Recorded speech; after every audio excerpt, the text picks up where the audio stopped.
There is a drawer in your house right now that you have not opened all the way in years. You know the one. It sticks a little. You have to jiggle it. And inside there are things you cannot name and cannot throw away. A spare key to a door that no longer exists. A cord for a device you got rid of years ago. A button that came off a coat you no longer own, saved for a repair you were never going to make. A birthday card from someone who is gone now. You keep meaning to deal with it. And you never do. So let me ask you something and answer it honestly, because no one is listening but you. When did you start keeping things for a version of your life that is not coming back? Sit with that, because I think it is the real question underneath all of this. Not how do I get organized, not which weekend do I finally clean out the garage. The real question is quieter, and it is heavier. Who am I still trying to be in all of this stuff I am holding on to? I have watched people I love spend the last third of their lives as caretakers of objects, dusting things they never use, ensuring things they will never need, making room in a small house for a very large past. And I understand it. God, do I understand it. Because those things are not really shirts and dishes and boxes of photographs. They are proof.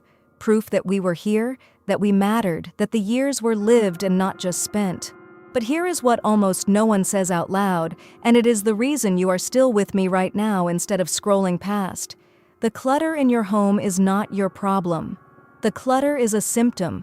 It is the outside of something that is happening on the inside, and if you only ever clean the outside, you will be doing it again in 6 months, and again the year after that, and you will never understand why the heaviness keeps coming back, no matter how many bags you carry out to the curb.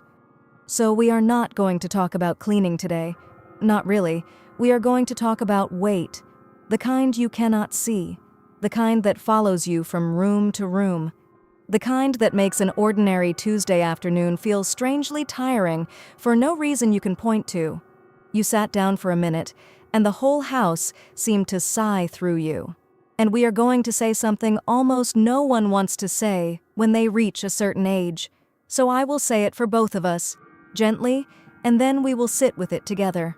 At some point, the years ahead of you became fewer than the years behind you. That is not a sad sentence. It is just a true one. But the moment it becomes real to a person, really real, not just a number on a birthday card, something changes in how they see everything they own. The couch, the clothes, the good china that has not left the cabinet since a holiday you can barely picture anymore.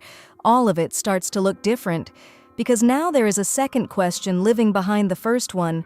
Not just, do I still want this, but who is going to have to deal with this when I no longer can? I told you this would be honest. Stay with me. I am not here to make you feel small, and I am not here to sell you a system. 31 boxes and a label maker will not fix what we are actually talking about. I am here because I have lived long enough to learn something the slow, expensive way, and I would rather you not pay what I paid to learn it. The lightest people I have ever known were not the ones who owned the least. They were the ones who made their peace with letting go, while their hands were still strong enough to choose what stayed. That is the whole difference. Choosing, while you still can. Over the next hour, I am going to walk you through how a life actually gets heavy without you noticing, why letting go can feel like a small death when it is closer to the opposite, what to do with your hands on an ordinary morning when the whole house feels like too much, and what changes in a home, in a mind, in a marriage, in the time you have left, when you finally stop keeping the past and start making room for whatever is still ahead of you. And I promise you this. By the end, that drawer is going to look different. So take a breath, get comfortable. This one goes somewhere real. Nobody decides to become weighed down. That is the first thing to understand. No one wakes up one morning and says, "Today I will begin collecting a burden I will carry for the next 40 years. It happens the way water fills a boat, one drop at a time, quietly, from 100 small openings, and by the time you notice you are sitting lower in the water, you have already been taking it on for years, and nobody hands you a bucket. You just learn to live a little lower in the water, and you call it normal. because it came on so slowly, you never felt the day it changed. Think about how it actually goes. You are young and you have almost nothing, and that is fine because you are busy becoming someone. Then you build a life, and a built life makes things. A wedding gives you dishes, a baby gives you a crib, and then a bed, and then a desk, and then boxes of drawings you could never part with because your child's hand made them. A house gives you tools, and the tools give you a shed, and the shed fills up the way sheds do. A career gives you papers and plaques and a briefcase you have not touched since the day you retired, but somehow cannot let go of, because it still smells a little like who you used to be. And it is not only the big things, it is the drift of small ones. The second set of measuring cups because you could not find the first, the 3 flashlights, none of which work, the cake pan shaped like a lamb that you used exactly once for an Easter when the children were small and have kept for 30 years because that Easter was a good day, the drawer of takeout menus for restaurants that closed, the manuals for appliances you no longer own. Each one arrived for a reason. Not one of them ever announced that its reason had ended. None of it was a mistake. That is what I need you to hear. Every object came into your life through love, or through work, or through some moment that mattered. You did not fill your home with junk, you filled it with your life. And that is exactly why it is so hard. A stranger looks at your garage and sees stuff. You look at it and see your father teaching you to hold that drill, his hand over yours, the smell of the sawdust. You see the summer you painted the whole house yourselves because you could not afford to hire it out, and how you laughed at the streak you both missed by the porch light. You see the person you were at 35, tired and hopeful and certain there would always be more time.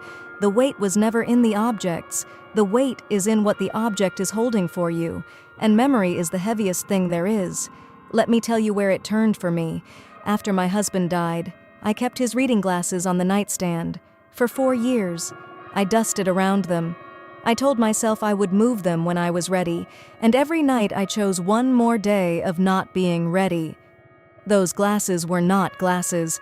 They were the last ordinary evening, the 2 of us reading in bed, him telling me the one interesting thing he had read that day, whether I wanted to hear it or not. Before ordinary evenings stopped, I could not throw away a Tuesday, so I kept the glasses, and I called it grief, and I was half right. The other half I did not want to look at, which is that as long as the glasses sat there, I did not have to admit that the bed was mine now. Only mine. The glasses were a small argument I was having with the truth every single night, and losing and setting up again the next day. Here is the part it took me those 4 years to understand.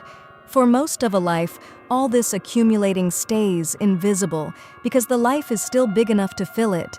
You have a big house because you have a big family. You keep 3 sets of dishes because you host.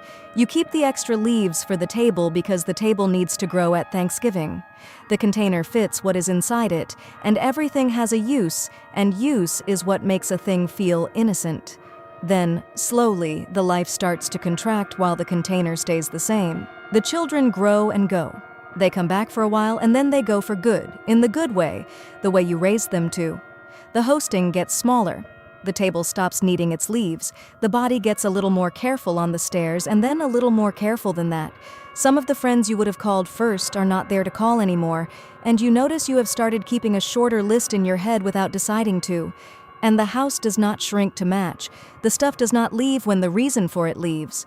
So now you are 1 or 2 people, moving through rooms built for 8, dusting dishes for guests who no longer come, keeping a life that quietly moved on without telling the furniture.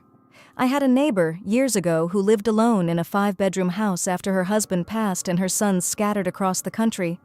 She kept every bed made, fresh sheets, turned down, in rooms no one had slept in for a decade. She told me once, almost cheerful about it, that she liked to keep them ready in case anyone came. And I understood, but I also saw what it cost her. She spent her Saturdays maintaining bedrooms for a family that existed in the past tense. She was not keeping the rooms ready for her sons. She was keeping them ready for the years when the house was full. She was housekeeping for a ghost. That is when the heaviness gets felt. Not because you suddenly have more, because you finally have less life to fill what you kept. And most people read that feeling completely wrong. They feel the heaviness and they think, I need to get more organized. So they buy the bins. They watch the shows where a bright young person folds everything into little rectangles. They spend a Saturday sorting, and for a week the closet looks better, and then the feeling comes back. Because the feeling was never about the closet. You can organize sadness into beautiful matching containers, and it is still sadness. Now it is just sadness with a label on it. What we keep calling clutter is very often grief that has nowhere to go. Every unopened box is a conversation you have not had with yourself, about who you were, about what you lost, about the fact that time only runs one direction, and you have spent more of it than you have left. No wonder you keep closing the drawer. Opening it means talking to all of that, and it is easier to shut it and put the kettle on and promise yourself next month. I am not judging that. I lived on next month for years. Next month was my address. I am not standing above you. I am sitting right next to you, and I closed my own drawer 1,000 times, with his glasses still on the nightstand, telling myself I simply had not gotten to it yet, as if getting to it were a matter of time and not of courage. But I want to show you what is on the other side of opening it, because it is not the thing you are afraid of. You are afraid that letting go of the thing means letting go of what it held. That if the sweater leaves, your mother leaves with it. That giving away his tools is somehow giving away him. That the moment the object is gone, the memory will loosen its grip and float off, and you will have helped it happen with your own 2 hands. That fear is the whole thing keeping you buried. So before we go one step further, we have to take it apart, slowly, because everything else depends on it. Here is the quiet belief running underneath almost every hard decision in a full house. If I keep the thing, I keep what the thing meant. We never say it out loud. Said plainly, it sounds a little superstitious and we would be embarrassed to admit it. But we live by it. We keep a chipped mug because someone we loved drank from it, as if their lips are still on the rim. We keep a closet full of a size we have not worn in 20 years because that size was a chapter, and giving the clothes away feels like admitting the chapter is truly closed. We keep the dead man's shoes by the door. We keep the voicemail we cannot bring ourselves to play and cannot bring ourselves to delete. I have to be careful here and gentle because I am about to say something you already half know and have been refusing to look at. The memory was never in the object. The mug did not hold your mother. You hold your mother. The mug was just a spot your mind agreed to point at for a while. And here is the proof. If your house burned down tonight, God forbid, but stay with me, you would not lose a single memory, not one. You would grieve the objects, and that grief would be real, and you would be allowed every bit of it. But the summers, the faces, the smell of your grandmother's kitchen, your husband laughing at his own joke before he even got to the punchline, none of that lives in a drawer. It lives in you. It always did. The objects were only bookmarks, and you do not need the whole library lying open to every page you ever loved. Let me tell you about the one thing I was most afraid to lose.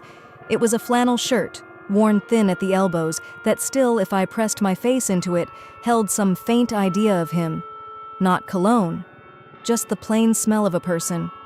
I kept it sealed in a bag so the smell would not fade, and every few months I would open the bag and breathe him in and seal it up again. And one day I opened the bag and the smell was gone. Faded anyway, sealed or not, because that is what smells do. I stood there holding a shirt that was now only a shirt, and I waited to lose him. It did not happen. He was exactly as present to me with the smell gone as he had been with it there. Because he had never been in the shirt. He is in me. He is in the way I still argue with the television the way he used to, in a certain kind of gray autumn afternoon. The shirt had been holding my fear, not my husband, and when the smell finally left, only the fear went with it. Think about who you actually carry. The people who shaped you, the ones who are gone. Do you remember them through their possessions? Or through the way they said your name, the warmth of a hand, a phrase of theirs you catch yourself using now in your own voice, in your own kitchen? You did not inherit them through their furniture. You inherited them through love, and love has never once needed a storage unit. So when you keep a thing out of fear, you are not honoring the memory. If anything, you are insulting it a little. You are treating something that lives in you forever as if it were fragile enough to die inside a cardboard box in the attic. Your love is bigger than that. So is your memory. So are you. Now, I am not telling you to keep nothing. Please hear that. A house with nothing in it is not free. It is just a colder kind of sad. I have been in those homes too, the ones scrubbed down to nothing, where every surface is bare and it feels less like peace and more like a person trying to prove they have no attachments, which is its own kind of clinging. There is a whole world between a home that is bare and a home that is clear. Keep the photographs. Keep the handful of things that genuinely warm you when you pick them up. Keep the letter in the handwriting you would know anywhere. Keep the one ring, the one watch, the one small thing that when you hold it, you feel held back. Those are not clutter. Those are keys, and you keep the keys. The trouble is not that we keep meaningful things. The trouble is that we keep everything meaningful or not, because somewhere along the way, we lost the ability to tell the difference. When you keep 1,000 things, you honor none of them. They bury each other. Her ring disappears in a drawer with 40 rings that mean nothing. His photograph sits in a box you never open, so you never see it, so it does you no good at all. The one letter that would make you weep is lost inside 40 grocery lists, so you never find it, so you never weep, so the letter might as well be gone. Letting go of what is only weight is how you finally free what is warmth to be seen again. That is the whole shift. Letting go is not the enemy of memory. It is how memory finally gets the room it deserves to breathe. Keep 10 things you love on a shelf where you see them, and you will visit those 10 people every day. Keep 10,000, and you will visit no one, and you will call the burial an act of love. So the question is never, can I bear to lose this?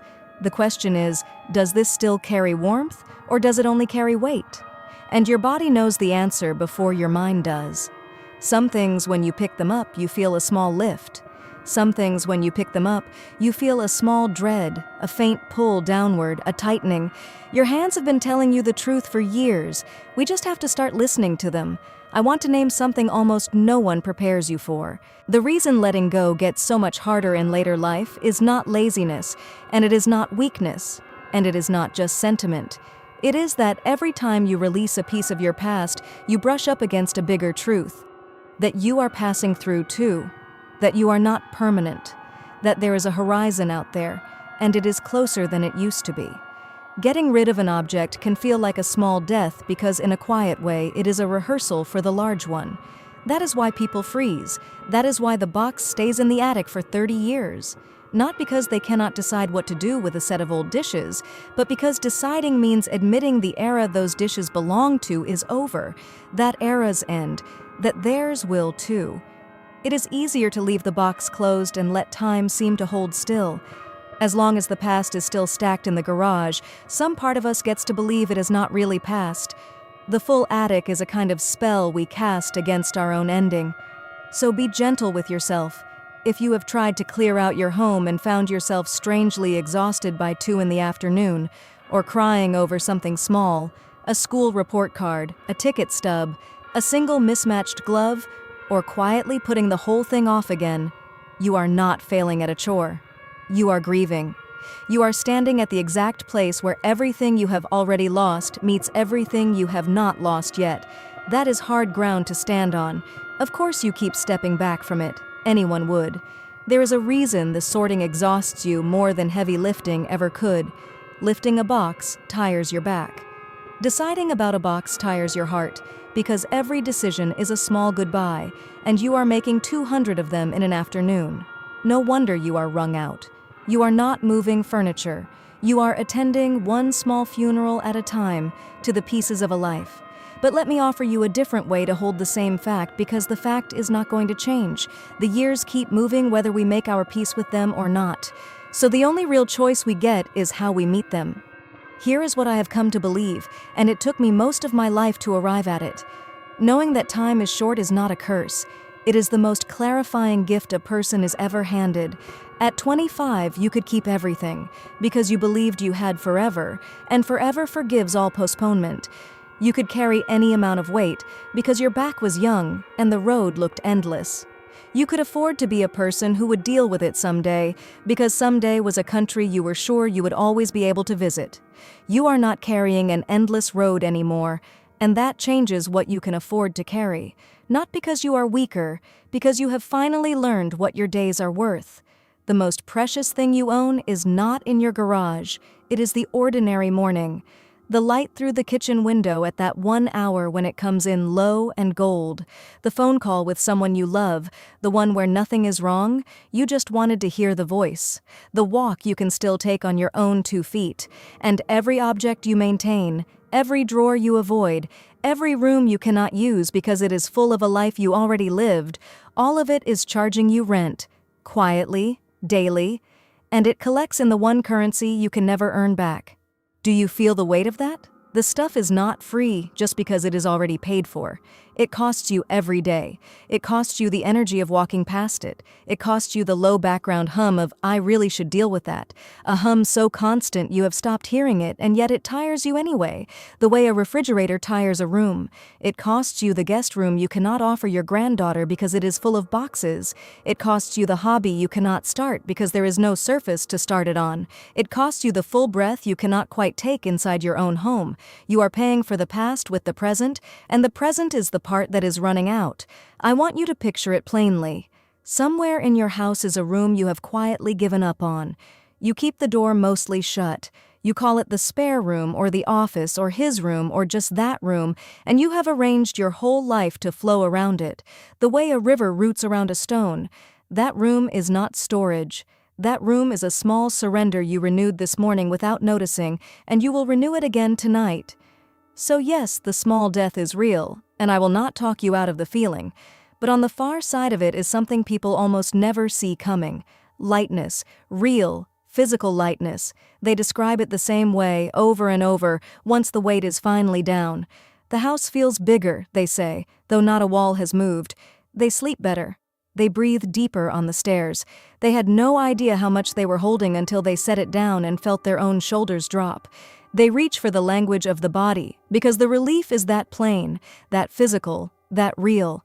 Letting go is not losing your life. It is getting the rest of it back. But lightness is a feeling, not a method, and a feeling will not empty a single shelf. So let me hand you the one question that turns all of this into something you can actually do on a Tuesday morning. The 2 piles nobody ever tells you about. Most advice about decluttering tells you to sort everything into keep, donate, and throw away. And that advice fails almost everyone over 50. I will tell you exactly why. Those 3 piles are about the objects. And your problem was never really the objects. So here are 2 different piles, invisible ones, the only 2 that matter at this point in a life. The first pile is things I am keeping for the life I am living. The second pile is things I am keeping for a life that is already over. That is the whole system. It is brutal and it is clear, and once you see it, you cannot unsee it. You will walk through your house differently for the rest of your life once you have these 2 piles in your head. The suit from the job you retired from 8 years ago? Which pile? The exercise machine you bought for the body you were sure you would get back to, the one wearing a bathrobe now like a coat rack that costs $400. Which pile? The formal dishes for the dinner parties you stopped throwing a decade ago when the friends moved or passed or simply drifted. Which pile? The clothes in 3 different sizes, each one a small hope or a small regret. Which pile? The skis in the basement, the good camera you were going to learn, the sewing machine still in the box it came in. You know the pile. You have always known the pile. I am not going to tell you the answers. You already know them. You have always known them. The work was never figuring out what to keep. The work is finding the nerve to be honest about which life you are actually living now. Because here is the trap, and it is such a human one that I have walked straight into it myself. We keep things for the life we think we are still supposed to be living. Not the one in front of us, the one we pictured, the busy hostess, the weekend fixer, the woman who would surely, someday, fit back into those pants, pick that instrument back up, refinish that chair, read those 200 books stacked on the nightstand like a promise she keeps making to a stranger. We keep the objects as a promise to a future self who, if we are truly honest, is not coming. Not because anything is wrong with us, just because that particular self was always going to be replaced by the one who actually showed up. And the one who actually showed up deserves a home too. And I am not telling you to give up on your future, just the opposite.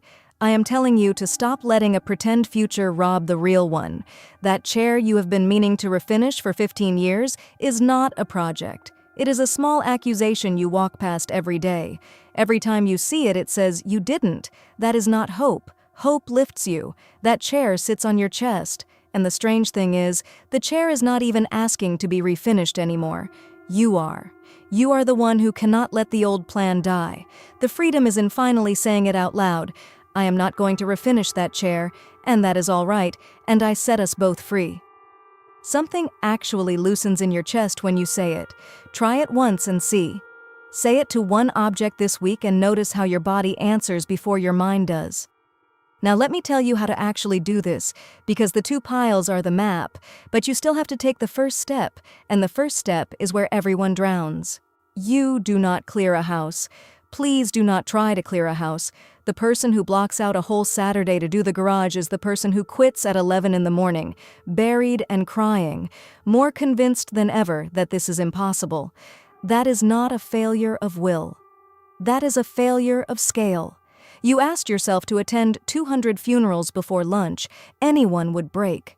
So you do not clear a house, you clear a drawer. One drawer, the kitchen drawer with the batteries and the rubber bands and the 11 pens, 3 of which write. 10 minutes, and with each thing you pick up, you ask the only question that counts.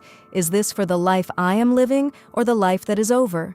And you will find that the batteries are easy and the takeout menus are easy, and then your hand will land on something small that stops you cold, a matchbook from a restaurant where someone proposed to you, and there it is, the whole thing, right there in a kitchen drawer.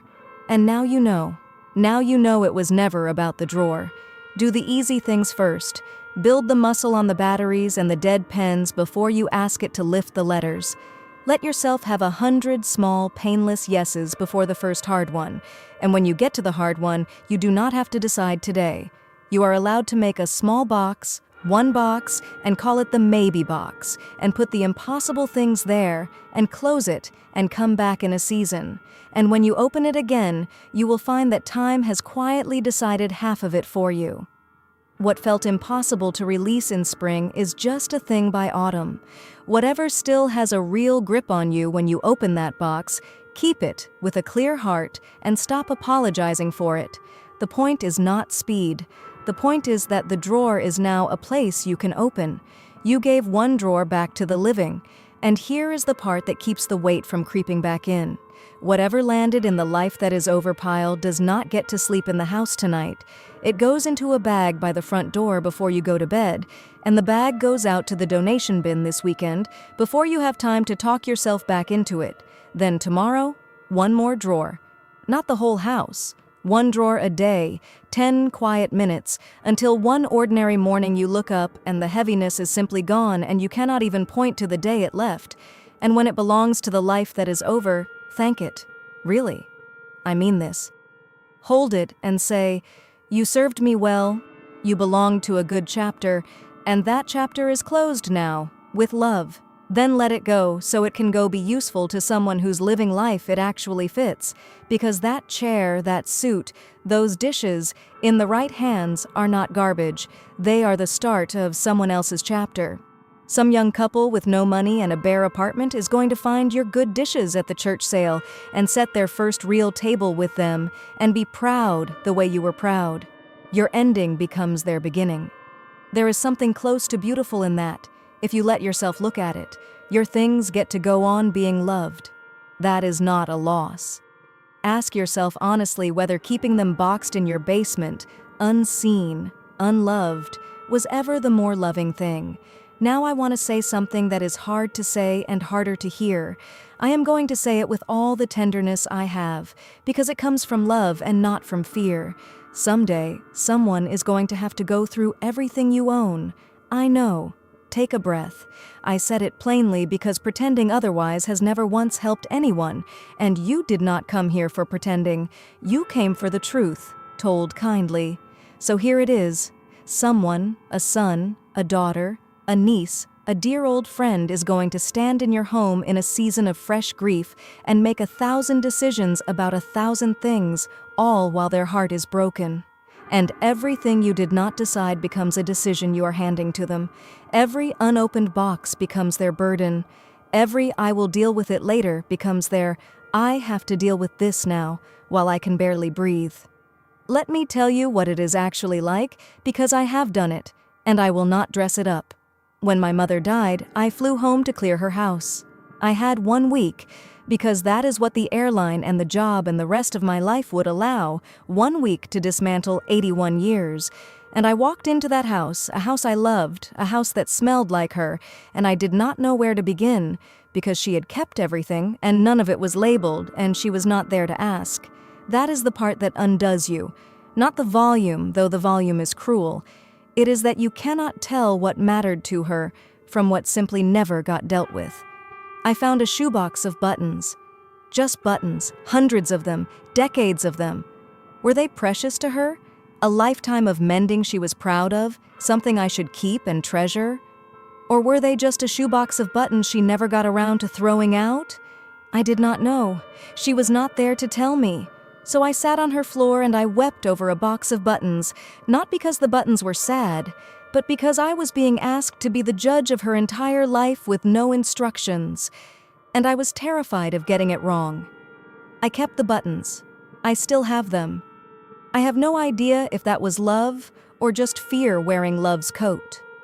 And I found a drawer, her nightstand drawer, with my father's watch in it, wrapped in a handkerchief, clearly kept on purpose, clearly precious.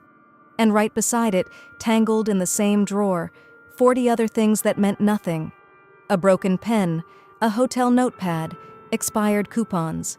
She had known which one was the watch, she just never separated it out.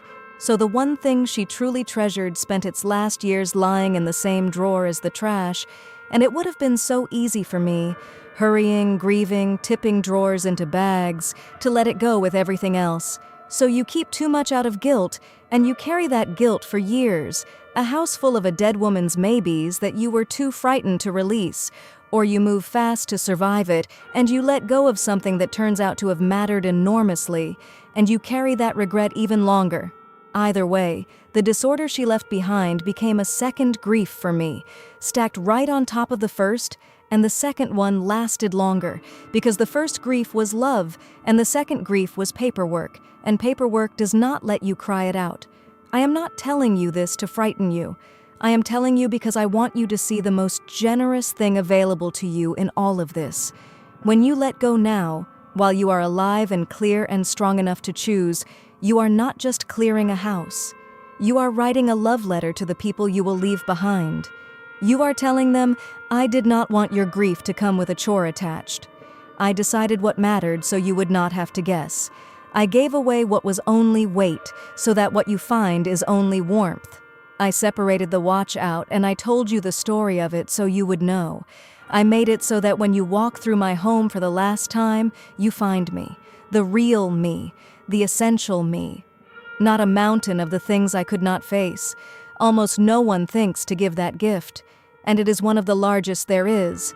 It is one of the last true acts of parenting, of loving, that you get to perform, and you get to perform it now, with your own hands, on your own terms, while you are still here to choose the words. There is a quiet practice for this that I have come to love. The Swedes have a word for it, and the word sounds heavier than the thing itself, but do not let it scare you off, because it is not morbid, and it is not really about death at all. It is about love. It is the slow, deliberate work of releasing what you do not need, a little at a time, over years, not weekends, so that the people you love are left with your best and not your burden. You do it gently. You do it while you are well, and the ones who do it do not call it sad. They call it one of the freest things they have ever felt, because with each thing they set down, they are also setting down the worry, the low private dread, of leaving a mess for someone they cherish. And here is what surprises every single one of them. Doing this does not make you feel closer to death. It makes you feel closer to your life, because when your home finally holds only what you love and use and need, every object left in it becomes a small yes, Every drawer opens easy. Every room becomes a place you can actually be. You stop living inside a museum of who you were, and you start living in a home that fits who you are. You are not preparing to leave. You are finally, all the way, arriving.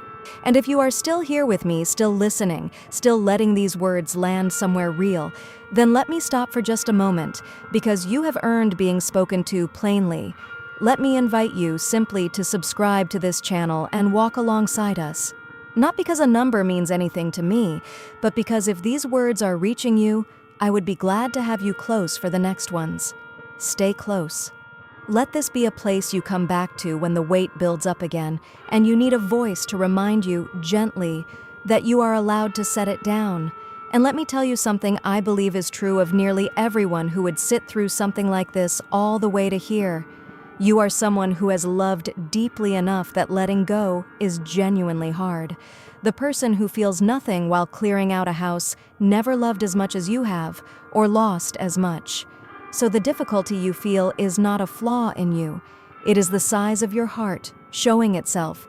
Be proud of it, even as we learn to move through it together. Now let me take you back in, because we are not finished, and the last part is the part that matters most. We have talked about the weight, and where it really comes from, and how to set it down one drawer at a time.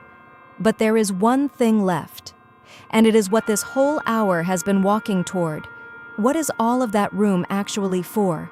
Because we have spent a long time on what to let go of, and letting go by itself is only half the truth. An empty room was never the goal. Less was never the goal. Anyone can throw things away. The goal was always to make space, and space is only a gift if you know what you are making it for. So let me tell you what it is for, and then I am going to let you go, lighter than you came in. Here is what no one tells you about clearing away the weight of a life. When you finally set it down, when the drawer opens easy, when the room breathes, when the past is honored and released instead of hoarded and avoided, you do not feel empty. You feel available. That is the thing. Available. Available to the present. Available to the people still here, the ones who are alive and calling and hoping you will pick up. Available to a morning that asks nothing of you except that you actually be in it. Available, maybe for the first time in decades, to the question you stopped asking somewhere back when the house filled up and the years got busy, and there was always so much to manage. The question of what you want the rest of your life to feel like. You spent the first half of your life gathering, building, holding on, adding more, and that was right. That was the season for it. You were supposed to accumulate. You were making a life, and a life takes materials, but no one warns you that the second half asks the opposite of you. Not to add, but to distill, to set down what was never really yours or is no longer, and keep only what is true. To grow lighter and clearer and more yourself until you are, at last, exactly who you are, with nothing left in the way. A river near its source runs wide and muddy, dragging along everything it picked up on the way down. Near the sea, it runs clear and deep and sure of where it is going. Nobody calls that losing. The river is only arriving. I think most of us have the whole thing backwards. We treat growing older as a slow subtraction, a taking away, a diminishing, and we grip our possessions tighter as if they could hold the line against it. But watch the ones who do it well, really watch them. The ones who get lighter as they age, not heavier. They are not diminished, they are concentrated. They have let go of the opinions that were never theirs, the grudges that cost more than they were worth, the obligations that drained them dry, the things that only ever gathered dust, the selves they were only ever pretending to be. And what is left when all of that falls away is not less of a person. It is the most of them there has ever been. I saw it once up close. A friend of mine, 80 years old, spent her last year giving her life away on purpose, a painting at a time, to the people who would love each one. Her house near the end was nearly bare, and it was the least sad house I have ever stood in, because everything left in it was chosen, and everyone who visited left carrying something she had pressed into their hands with a story attached. She did not die surrounded by her things. She died having already handed them out like light. So, That drawer we started with, go back to it. You know the one? It still sticks a little. You are going to open it now, not this second, not because I pushed you, but soon. And when you do, you will not see a chore. You will see a choice. Every object in there is going to ask you the same simple thing, and now you know the question, and now you know it was never really about the object at all. Is this the life I am living, or the life that is over? And one thing at a time, gently, without hurry, you are going to answer. You will keep the keys and release the weight. You will thank what served you and let it go serve someone else. You will make room. And into that room, slowly, something is going to come that has been waiting a long time for the space to do it. You, the rest of you, the lighter you, the one who is not finished, the one who still has mornings ahead and people to love, and a whole clear stretch of time running out to meet the sea. That is what the letting go was always for. Not for less. For this. If any of this reached you today, do 2 things before you go. Share it with 5 people you love, the ones you can already picture standing in front of their own drawer right now. And leave me a comment, an honest one, not a polite one.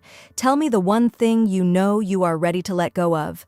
And tell me what you want me to talk about next, because I make this for you, and I want to know what your heart is carrying. I will be here. Now go find one thing, just one, set it down this week, and see how much easier it is after that to breathe.